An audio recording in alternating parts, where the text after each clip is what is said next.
आज बात करेंगे कि वायु किस प्रकार से हमारे शरीर को स्वस्थ रखता है। तो हमारे शरीर में मुख्य प्रकार से 5 प्रकार के वायु है।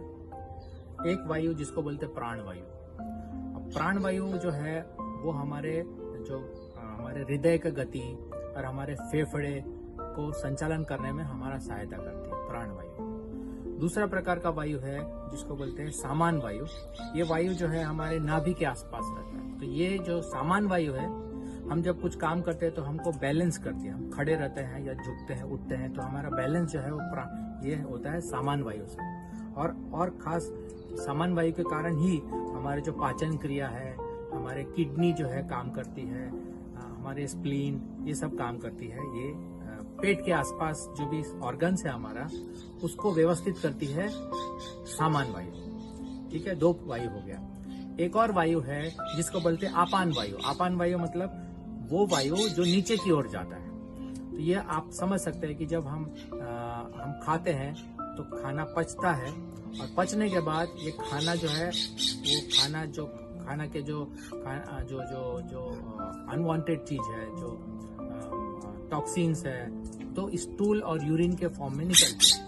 तो उस वायु का नाम है जो ये करती है, उस वायु का नाम है आपान वायु, जो नीचे की ओर जाती है। तो ये बहुत आवश्यक है कि 3 वायु हमने देखा, प्राण वायु, सामान वायु और आपान वायु। एक और वायु है जिसका नाम है उदान वायु। उदान वायु मतलब वो वायु जो हमारा जो है नर्वस सिस्टम पे काम करता है। नर्वस सिस्टम यानी कि ब्रेन्स को एक्टिवेट करता है, उसको संचालन करने में सहायता करता है। उस वायु को बोलते हैं उदान वायु। और एक और वायु है 5वां वायु, जिसका नाम है 5वां वायु का नाम जो है वो है व्यान वायु।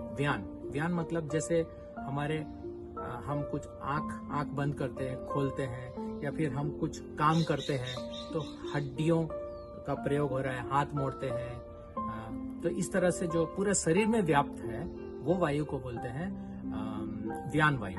तो ये 5 प्रकार का वायु जब हम आसन और प्राणायाम करते हैं तो ये 5 प्रकार का वायु बैलेंस होता है ना। यही कारण है कि ये वायु को अगर हम समझें और इसको सही प्रकार से हम इसका उपयोग करें, जिसको बोलते हैं प्राणायाम और आसन प्रक्रिया, तो हम स्वस्थ रह सकते हैं। हरे कृष्णा।